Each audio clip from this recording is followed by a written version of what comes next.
I am spending 4 nights here in what has been called the Forest of Death, and I have everything that I can pack on my back and nothing else. I hope I survive. Hi, I'm Rick,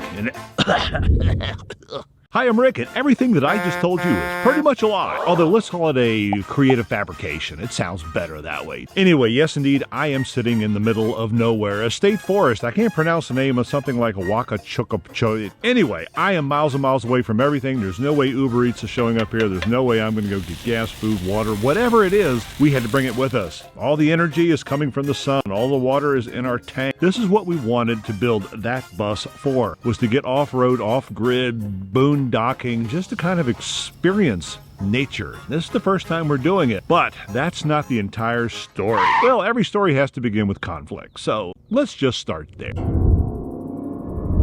Crisis. Every good story starts with a crisis. And if you've been watching this channel for a while, you've probably heard this before, but damn it, I'm going to make you listen to it again. At the end of 2021, I had a big burnout meltdown. Life just wasn't working, and I had to do something different. And, well, this is the result of that different. But there was a little bit of stuff in between, so bear with me. So, the crisis. The short, and I promise even shorter version is, I've been chasing something my entire life. All of my 61 years of being on this planet. And up until now, I don't think I found it. When I had my giant burnout back at the end of that year, I decided I was going to international travel. And travel I did. I spent 7 months wandering Central America and Europe. And it was glorious. But it wasn't what I was looking for. Oops. Watch that stump back there. So Nikki and I decided to fulfill a dream. Nikki being my girlfriend, if you haven't met her yet.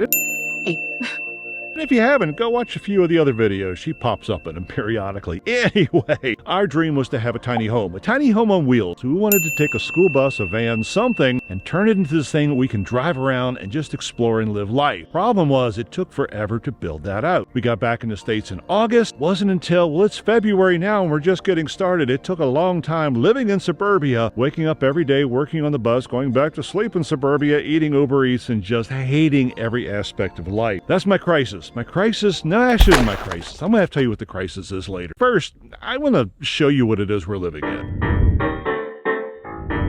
And this is home. Let me turn on the lights so you can actually see me. We have a square footage of, well, nothing. It is 20 feet from beginning to end, 7 feet from side to side as far as the living space.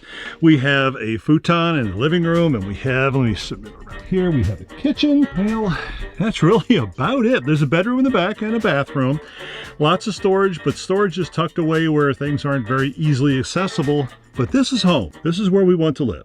Okay, a little more detail, and forgive the sweating, but I am sitting in the middle of Florida forest, and it's hot all year round. This is a 2008 International school bus that we got out of auction. They purchased it off a school system up in Virginia. It's big, it's slow, it's bouncy. It is not really enjoyable to drive around in, yet at the same time, it is an absolute blast. You can't go fast in this thing. Maximum speed is 55 miles an hour, and I usually don't even do that.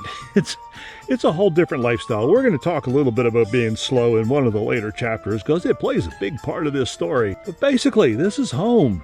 And we love it. Okay, as I alluded to earlier, we have to carry all of our utilities with us. When you live in a house, it's really easy. There's pipes and wires and everything that comes in, gives you what you need, carries away what you don't want. You never think about it until you have to write that bill at the end of the month. This is our batteries. This is every bit of electricity that we carry with us. We feed it with the solar panels that are outside, and therein lies a big problem. We get all our power from the sun, or we have to fire up a generator out here and be really loud, or if we're really, really lucky, we can steal off of somebody's plug-in.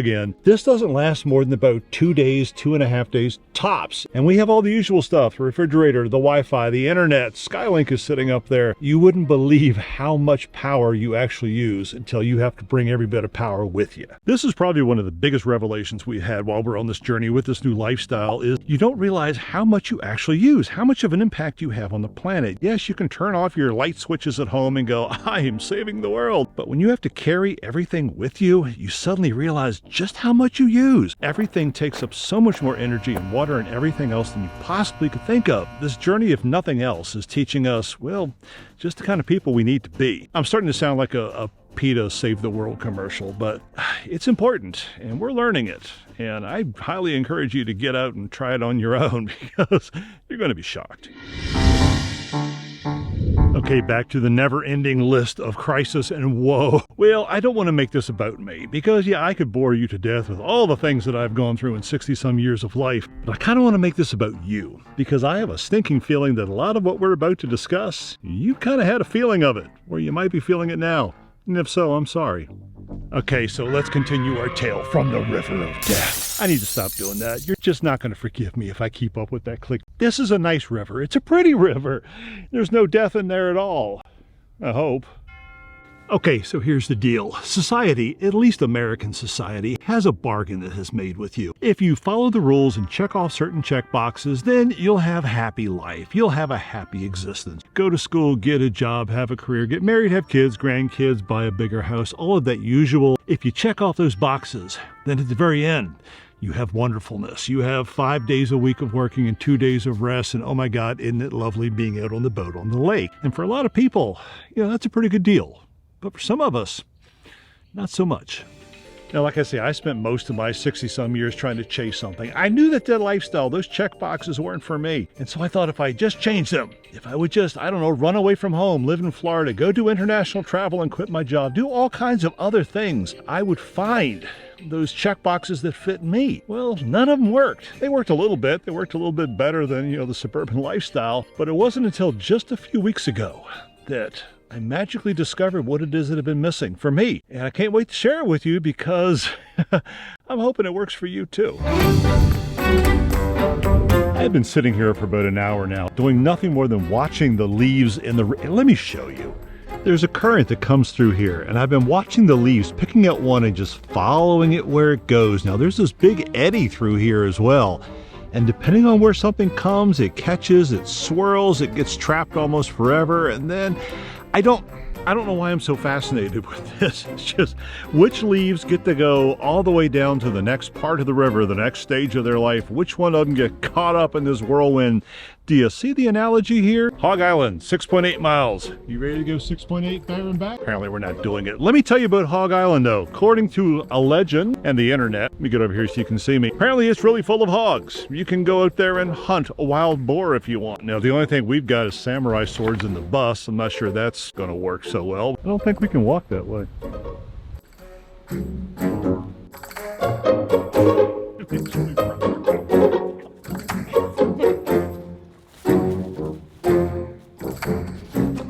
To American English speakers, you would say that I am taking a walk in nature. And that's what we would all understand. But when you have someone who doesn't speak English natively, they translate it differently. They say I'm going to take a walk in the nature. And I like that.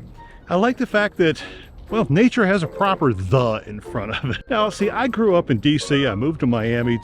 I guess if you lived in Colorado, well, nature would be everywhere and you take it for granted. And I truly envy you. For someone like me, when you get out into this, it deserves a "the."